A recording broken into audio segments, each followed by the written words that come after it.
Greetings and good health. I am Dr. Jerica Sarko, a pediatric and family wellness chiropractor.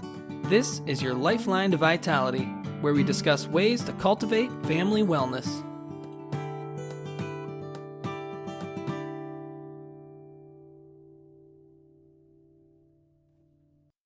Good day and great health. Welcome back to another edition of your Lifeline to Vitality. Today on the podcast, autism and the upper cervical spine. In the upper cervical spine, there are four main structures to focus on. They are the foramen magnum of the occipital bone, the atlas vertebra or the first cervical bone, the axis vertebra or the second cervical bone, and the brainstem of the nerve system. The brainstem exits from the foramen magnum. The atlas and axis bones protect and surround the brainstem. The brainstem connects all the nerves from the brain to the nerves of the body. Regarding autism, the secondary focus is on two nerve structures, the reticular formation and the basal ganglia. The reticular formation is found within the brainstem. The reticular formation makes up a big part of the switchboard operator function of the brainstem.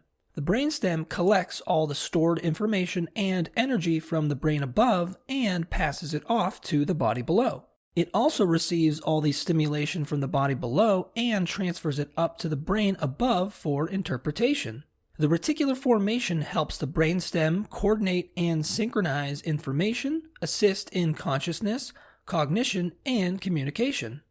The basal ganglia is found at the base of the cerebrum, right above the upper portion of the brainstem.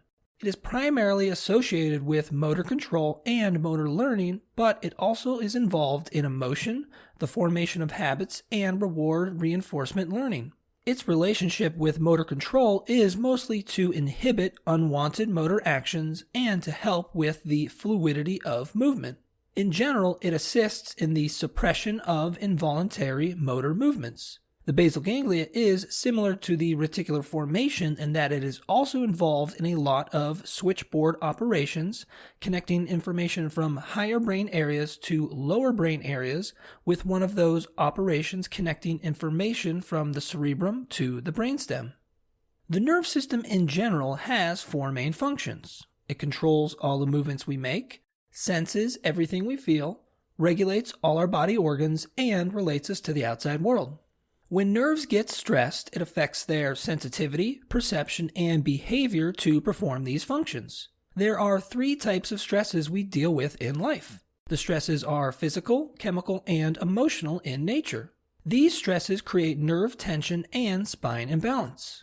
One specific job of the brainstem is to adapt to these stresses and help bring the spine back into balance. If the stresses are too great for the brainstem to adapt, compensations arise.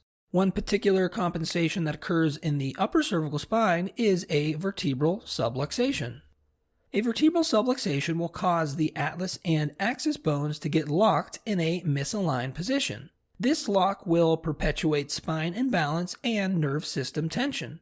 This tension will lead to abnormal sensitivity, perception, and behavior of the brainstem and surrounding nerves. Nerve system function is disrupted. Over time, this disruption can lead to symptoms of the involved nerve structures. The usual symptoms of autism are social communication challenges and difficulties with language, gestures, eye contact, facial expressions, tone of voice, expressions not meant to be taken literally, recognizing emotions and intentions in others, recognizing one's own emotions, expressing emotions, seeking emotional comfort from others, taking turns in conversation, and gauging personal space. Symptoms of restricted and repetitive behaviors include repetitive body movements, repetitive motions with objects, staring at lights or spinning objects, ritualistic behaviors, and narrow or extreme interest in specific topics. If we reference the reticular formation and the basal ganglia, we can see that they associate with autism symptoms. The goal of chiropractic is not to medically treat the symptoms of autism.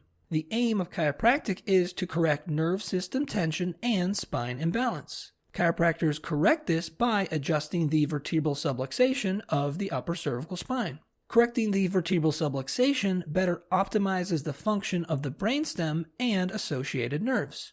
The nerve system overall can sense, perceive, and behave at a greater potential when a vertebral subluxation is corrected. Thank you for listening.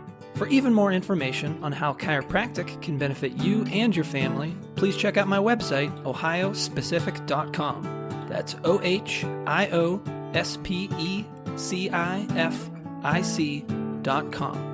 Until next time, remember to keep your head cool, feet warm, and your mind busy.